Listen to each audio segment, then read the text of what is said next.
He thought wealth had given him everything, until one rainy afternoon shattered his certainty that a chance encounter point two identical faces, and a truth that rewrote his past forever. What happens when a man who mastered success discovers the one role he never knew he had, and must earn it from the beginning?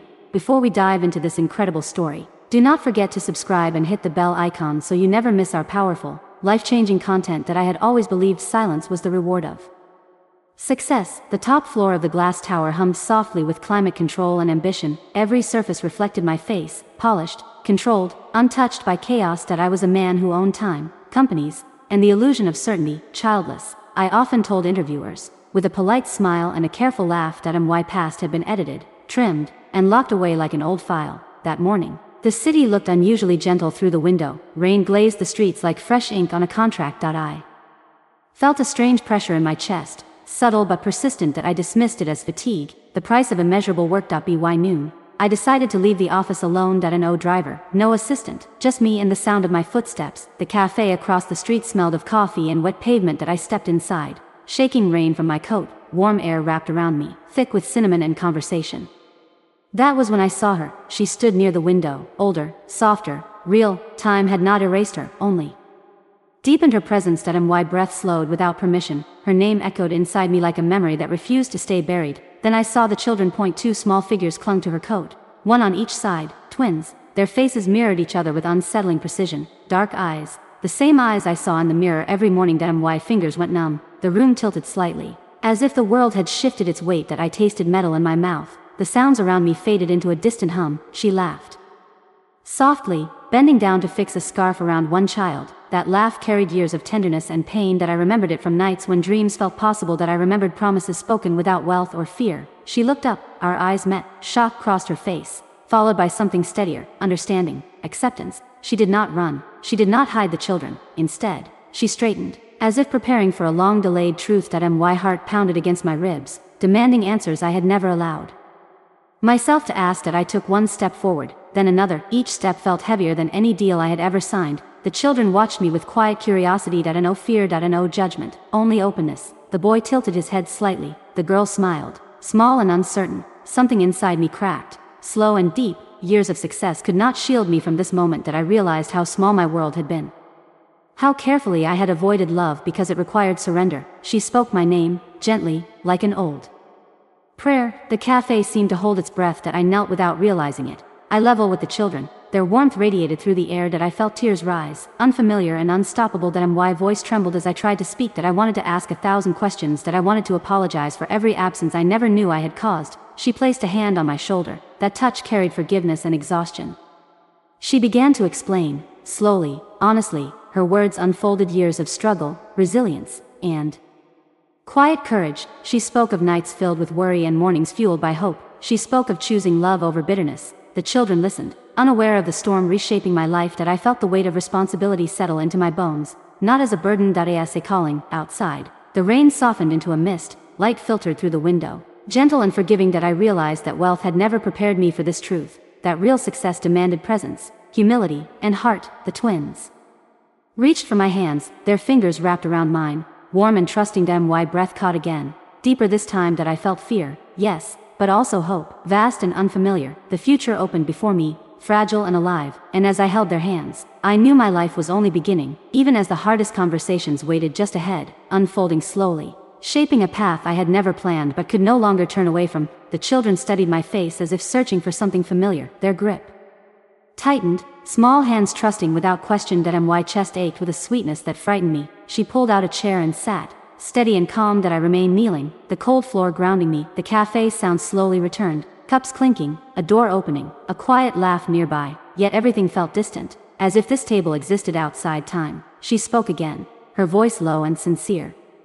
She explained how she had tried to tell me years ago, how my life had been surrounded by deadlines, flights, and closed doors. She explained how she chose not to fight for attention that was never offered. Her words held no accusation, only truth, only quiet strength. I felt shame rise like heat in my face, not the shame of failure in business, the shame of absence. The girl leaned closer, inspecting my watch with curiosity. The boy traced a finger along my sleeve. They seemed fascinated by me, unaware of the storm inside my mind. I wondered how many moments I had missed, first steps, first words, sleepless nights, and whispered fears that my throat tightened again that I inhaled slowly, memorizing the smell of coffee and rain that I needed this moment to stay real. She told me about the work she did, teaching, caring, surviving, about nights when she counted coins and mornings when she counted blessings. She spoke of immeasurable work that never earned applause, work powered by love alone. That I listened, truly listened. Perhaps for the first time in my life, the boy asked her a question, his voice clear and bright. She answered with patience and warmth that I saw myself in his expressions. Night deepened outside the windows. The city lights blinked like distant signals. That I stood there longer than necessary, listening to the quiet. That it felt earned. That I reheated leftover food but barely touched it. My mind stayed at the park. That the way they laughed. That how easily they accepted presents without proof. That I sat at the table and opened a notebook. That an old habit from early years.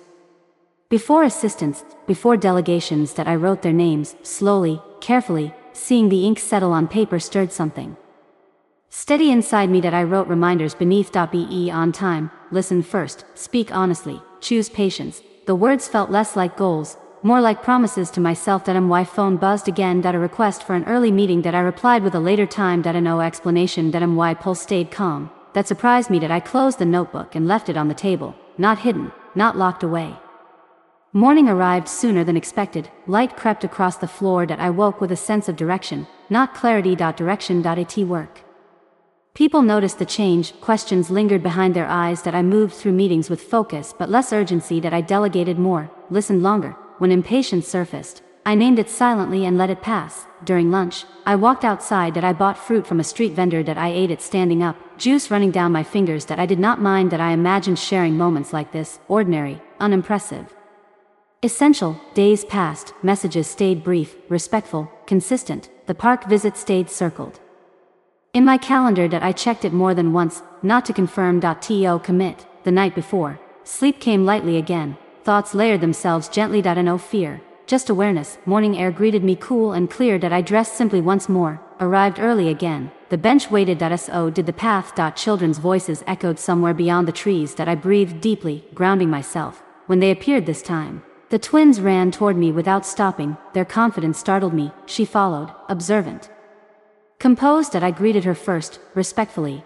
then the children. They spoke at once, stories from school, arguments already resolved, questions ready. That I listened, smiling, adjusting. That we walked again, different route, same care. She spoke less today, watched more. That silence felt intentional. That a test I welcomed. That I noticed when the girl grew quiet. That I asked gently. She answered after a pause.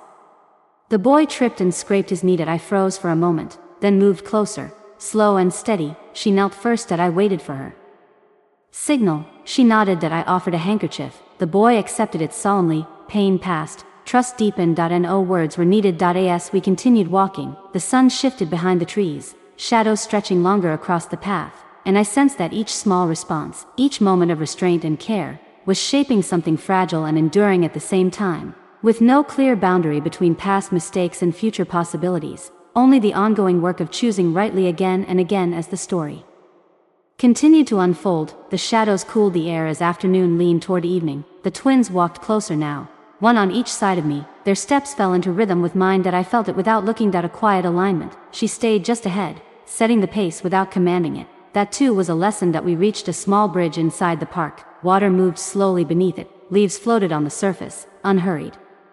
The girl leaned over the railing. She asked where the water went. That I told her it kept going, even when unseen. She seemed satisfied by that answer. The boy tossed a pebble and watched the ripples expand. That he asked if actions did the same. That I said yes. That I said even the smallest ones mattered. She glanced back at me then, not surprised, observant. That we crossed the bridge together. On the other side, the path narrowed, trees grew closer, the city sounds faded again. The twins spoke more quietly now. As if sensing the change, she told them it was almost time. They protested softly. That I stayed silent. That I let her lead that moment. They accepted it with visible effort. That I respected that too. That we slowed near the exit. A bench waited there, worn and familiar. She Saturday. I followed after a pause. The twins leaned against her this time. Their heads rested easily at her sides. That I felt the shift, natural, earned. She spoke about school projects coming up, about worries the children carried quietly. That I listened, filing each detail away carefully. The girl admitted she feared being forgotten. The word struck deep. That I chose my response slowly. That I told her that being remembered came from being seen, and she was seen. Her eyes searched mine, then softened. The boy asked if adults ever made mistakes they wished they could undo. That I answered yes. That I said some mistakes stayed, but choices could still change direction. That he nodded. Thoughtful. The breeze lifted her hair briefly. She tucked it back behind her ear. A familiar gesture. A reminder of shared history. She met my eyes again. This time there was no question, only quiet acknowledgement. She said consistency mattered more than intensity. That I agreed without hesitation. The twins slid off the bench. They stood in front of me, serious now. The girl asked if I would keep coming even when things felt hard. My answer came steady. That I said yes, not loudly, not dramatically, simply yes. She watched my face as I said it, measuring tone more than words. After a moment, she stood. She thanked me for today, not formally, sincerely. That we walked to the edge of the park once more. The routine repeated, yet felt different, more solid, more grounded. As they turned toward home, the twins looked back again. They waved. That I raised my hand in return. That I did not chase the moment. That I let it be enough. When they disappeared from view, I stayed where I was. That I noticed how the ache in my chest had changed, less sharp, more purposeful. That I walked back through the park alone. Leaves shifted under my feet.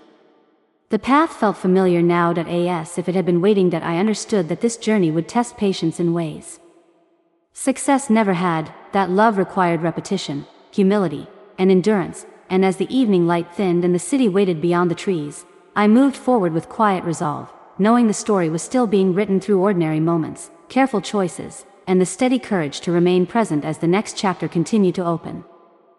The afternoon drifted forward without urgency. Clouds moved slowly across the sky. The twins lay back on the bench, watching shapes form and fade. They pointed and named them with confidence. A dragon, a ship, a bird. I followed their fingers, learning how imagination worked. She watched us from the corner of her eye. Her posture stayed relaxed, yet alert. Protection woven into every breath. That I asked before speaking to them again. She noticed. A small nod followed. The girl asked if I ever played games. I admitted I had forgotten how. She considered that answer seriously. Then she said she could teach me. The boy agreed, adding rules immediately. Their certainty amused me. We stood and moved to the grass. Shoes came off. The ground felt cool and uneven. I had not stood barefoot in years. The sensation startled me. It made me smile. They explained a simple game: run, freeze, laugh. I followed poorly. They corrected me without mercy. She laughed then, a real laugh, unguarded. The sound loosened something inside me. We played until breath came fast, until my suit felt out of place, until effort felt honest. I sat on the grass, chest rising and falling. The twins collapsed beside me. The girl rested her head briefly against my arm. The contact was brief, unplanned, profound. She noticed but said nothing. She offered water bottles. I accepted, grateful. We sat in a loose circle. Sunlight filtered through branches overhead. She spoke about afternoons like this, how they were rare, how work and life often collided. I admitted how often I had chosen work, not proudly, just truthfully. The boy asked why. The question was simple. The answer was not. I said I thought winning mattered more than being present. He frowned. He said being there mattered more. The girl nodded firmly. Their agreement felt unanimous. I absorbed the lesson without defense. She watched me receive it. That mattered. A breeze carried the smell of grass and earth. Time slowed again. I felt the outline of something new taking shape, not a solution. A direction. She mentioned needing to leave soon. The words tightened my chest. I did not argue. I did not bargain. I acknowledged it. The twins groaned playfully. They asked if next time could be longer. She said we would see. Her eyes met mine. The answer rested between us. We gathered shoes, brushed grass from clothes. The ordinary motions felt meaningful. As we walked back toward the path, their hands found mine again, naturally. Without instruction. I adjusted my pace to match theirs. The world narrowed to this rhythm, steps, breath, shared silence. I knew challenges waited beyond this moment, conversations still unspoken, trust still unearned. Yet as the park receded behind us and the city edges returned, I stayed present within the uncertainty, aware that every small choice mattered now, and that the story was still unfolding, shaped quietly by patience, care, and the willingness to remain when leaving would have been easier. We reached the edge of the park where the noise of the street returned. Cars passed in steady lines, life moving forward without pause. The twins slowed, reluctant. They kicked small stones along the sidewalk. She reminded them gently about time. Her voice held kindness and firmness together. I admired that balance. We stopped near the crosswalk. The light was red. We waited. The boy asked if I would come back to the park even if it rained. I said yes. I said rain did not stop important things. He considered that, then smiled. The girl asked if I ever felt scared. The question caught Me off guard that I answered honestly that I said yes. Very often, she looked relieved as if fear made me more real. The light changed that we crossed together. Her steps were steady. The twins stayed close that I matched them again. Slowing instinctively at the next corner. She stopped. This was their way home. The moment felt heavier than before that I thanked her for today. Not excessively, simply. She acknowledged it with a quiet nod. She reminded me of the next time, date, place, expectation of consistency that I repeated it back. To her, she noticed. That mattered. The twins hugged me suddenly, both at once, their arms wrapped around my waist without hesitation that my breath caught that I froze for a second, afraid to do it wrong. Then I returned the embrace gently, carefully. She watched closely. She did not interrupt. They pulled back. Satisfied, the girl waved. The boy gave a serious nod. They turned and walked away with her that I stayed where I was that I watched until they disappeared from view. Again, this time, the absence felt different, not empty, temporary that I exhaled slowly. The street felt louder now, sharper. Yet I carried something softer inside me that I walked toward my car. Steps measured, each movement felt deliberate that I thought about what came next, schedules to change, priorities to confront, conversations that would demand humility. None of it frightened me away at a stoplight. I caught my reflection in the window of a passing bus that I looked tired and awake. That contrast stayed with me that I drove home through familiar streets that felt altered that if the city had revealed another layer that home. I placed my suit jacket on a chair that I did not hang it up that I left it there. Imperfect that I washed my hands slowly, noticing the grass stain on my cuff that I did not remove it right away that I wanted to remember, later. As evening settled and lights flickered on across the skyline, my phone rested untouched beside me. And my thoughts returned again to small hands, honest questions, and a path that demanded more from me than success ever had, a path still forming, still uncertain, still asking who I would choose to be next. The children studied my face as if searching for something familiar, their grip tightened, small hands trusting without question that my chest ached with a sweetness that frightened me. She pulled out a chair and sat, steady and calm that I remained kneeling, the cold floor grounding me. The café sound slowly returned, cups clinking, a door opening, a quiet laugh nearby, yet everything felt distant, as if this table existed outside time.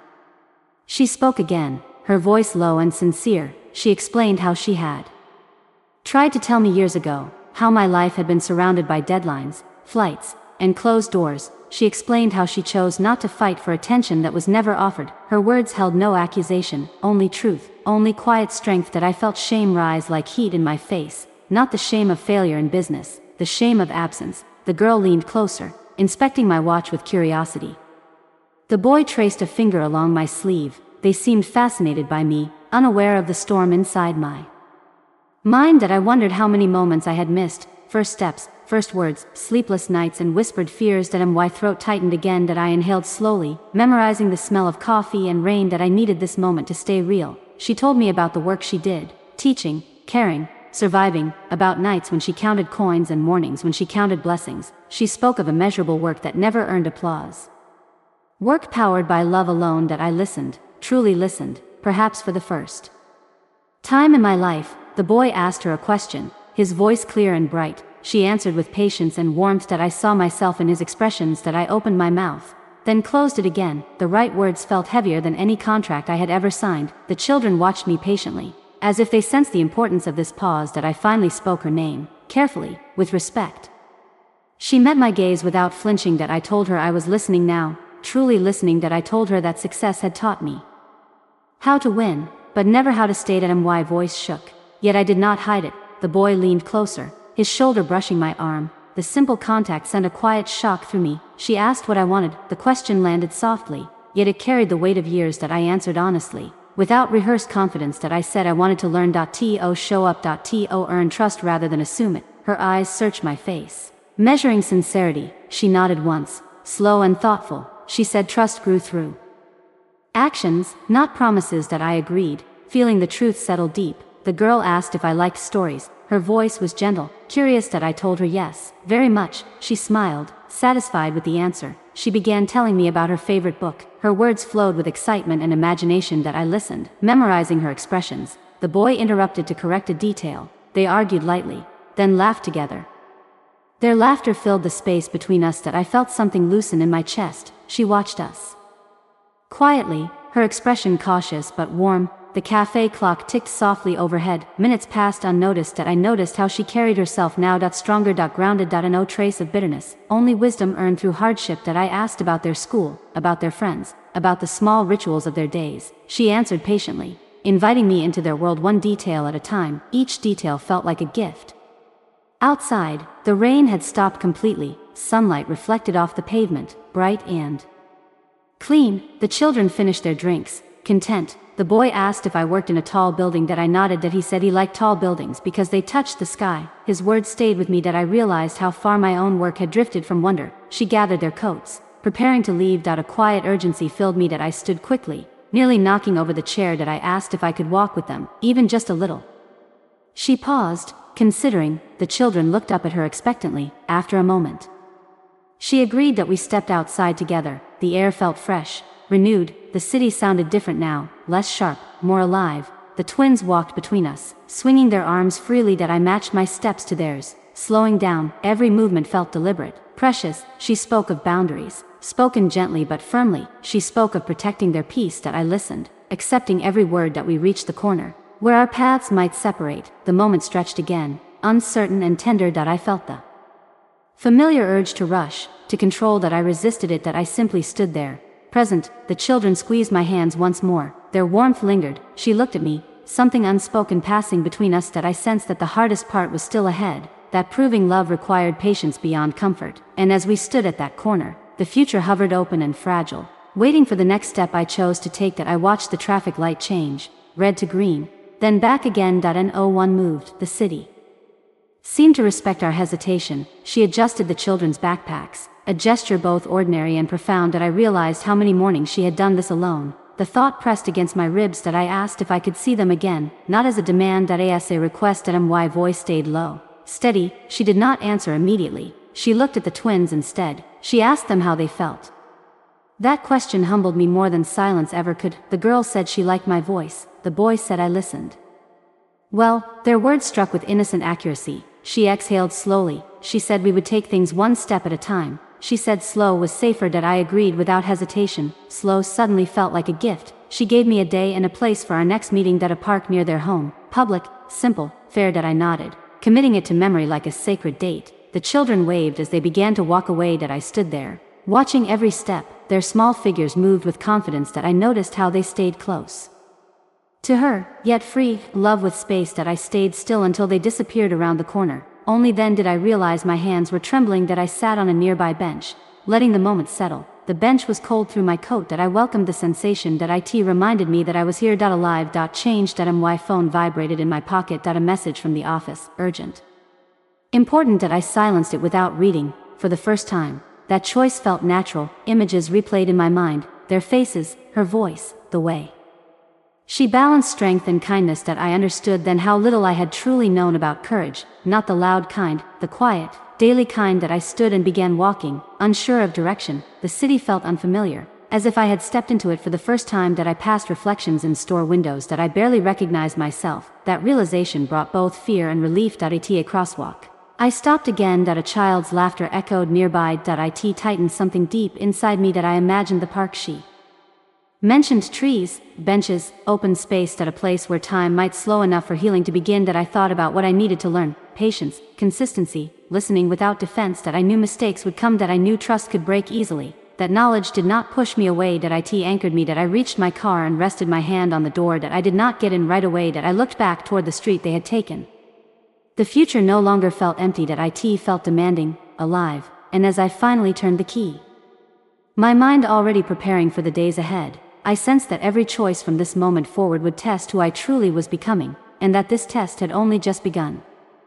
The engine started with a soft vibration beneath me. That I drove without music, letting the city speak. Traffic lights reflected on the windshield like shifting thoughts. That my mind replayed every word, every glance. That I reached my apartment and paused in the garage. The space felt larger than before, too clean, too quiet. That I entered and removed my coat slowly. The silence pressed against me again, but this time it felt temporary. That I walked through rooms designed for display rather than living: glass, steel, order. No traces of childhood. No laughter trapped in corners. That I imagined small shoes near the door, drawings on the fridge, noise without apology. The thought unsettled and warmed me. That I sat on the sofa and leaned forward, Elbows on my knees that my hands still trembled faintly that I let them that I allowed the feeling to exist that I thought of the park out of benches and trees and cautious beginnings that I thought of how carefully she chose words, how fiercely she loved, that strength demanded respect that I opened my laptop, not for work that I searched for books, parenting, listening, healing after absence. Each title felt like a step forward that I ordered them without hesitation. Outside, evening settled softly, lights blinked on across the city that I prepared a simple meal, something I rarely did. The smell filled the apartment, grounding me that I ate slowly, tasting each bite. Time stretched. Later, I stood by the window again. The city glowed beneath me that I no longer felt above it that I felt part of it. My phone buzzed again, another message from work, another demand that I answered briefly, setting boundaries I had never practiced before. The reply came quickly, surprised but accepting that I set the phone down that I breathed out. Sleep came lightly that night, dreams stirred, unfamiliar and vivid. Children's voices, running feet, open space. Morning arrived with pale light that I woke before the alarm that my chest felt tight but hopeful that I dressed simply. Armor performance that I stepped outside, the air cool against my face, the day felt new, unfinished that I checked the calendar, the meeting at the park circled in my mind that I rehearsed nothing that I wanted to arrive as I was. The hours passed. Anticipation built quietly, not excitement, responsibility that I understood now that love asked for consistency, not grand gestures, presence, and as the sun climbed higher and the city moved around me, I carried that understanding forward, knowing that the next meeting would challenge everything I thought I knew about myself, and that growth would come not in leaps, but in careful, deliberate steps still unfolding. The hours before the meeting moved slowly that I found myself noticing details I once ignored, the sound of footsteps behind me, the warmth of sunlight on my hands, the weight of anticipation in my chest that I arrived at the park early. Trees stood tall, leaves whispering softly. Children's laughter drifted through the air that unsettled me and soothed me at the same time that I chose a bench near the path, visible, open that I sat with my hands resting on my knees. Phone. Schedule, just waiting. Every passing stroller caught my attention, every familiar laugh made my heart jump. Then I saw them. She walked steadily, the twins racing a few steps ahead. They stopped when they noticed me, their expressions shifted from surprise to recognition. They waved that I stood slowly, careful not to rush. She approached with calm purpose that we exchanged a quiet greeting. The children circled me, curious again. The boy asked if I lived in the Sky building that I smiled and said yes. The girl asked why I liked this park that I told her because it felt honest. She considered that, then nodded that we walked together along the path. Leaves crunched beneath our feet. She spoke about routines, about school mornings and bedtime stories that I listened, absorbing the rhythm of their lives. The twins ran ahead, then returned, checking if we followed. Their trust grew in small increments that I felt it happening, slow, fragile. She watched me closely, not unkindly, measuring consistency rather than charm. We reached a small clearing. She sat on a bench that I remained standing until she nodded. That gesture mattered more than words. The children climbed onto the bench between us. Their warmth filled the space. She spoke about boundaries again, about honesty, about the cost of disappointment that I told her I understood, that I told her I was ready to learn. The wind stirred the leaves above us, shadows shifted across the ground. The boy asked if I would come again. The question landed gently, yet it shook me that I answered yes, without hesitation. She did not correct me, she did not promise anything, she simply listened. A dog ran past, pulling its owner behind. The twins laughed loudly that I laughed with them. The sound felt real, earned. She looked at me then, truly looked. I saw caution soften into something else, not trust, not yet, possibility. The moment stretched, alive with uncertainty that I sensed how easily one careless choice could fracture this fragile beginning. That I felt the weight of every future decision pressing closer, and as the twins leaned against me, comfortable now, and the afternoon light deepened around us, I understood that the true test was unfolding quietly, breath by breath, step by step, with no clear ending in sight and everything still to be proven. The weeks that followed did not change everything at once. They changed me, slowly, deliberately. That I kept showing up on time, present, without excuses. Some days were easy, some days were painfully quiet. There were moments of doubt, moments of awkwardness, moments when the past pressed hard against the present. That I did not run, that I stayed. Trust did not arrive suddenly. That it grew the way real things grow, through repetition, through patience, through honest effort. When no one was applauding, the twins stopped asking if I would return. They began asking what we would do next time. that change mattered more than any title I had ever earned. She no longer watched every movement, she listened instead, and sometimes, she smiled. That I learned that love is not proven by words spoken once. That it is proven by actions repeated when they become inconvenient. That I learned that success without connection feels hollow, and connection without humility never survives. That I learned that being present heals wounds that apologies alone never can. Standing in the park one evening, watching the twins run ahead with fearless laughter, I finally understood what wealth had never taught me. Life does not ask who you are, life asks who you choose to be next, every day. The moral is simple, yet demanding. Do not confuse achievement with fulfillment. Do not postpone love until it feels safe. Do not believe it is too late to do what is right.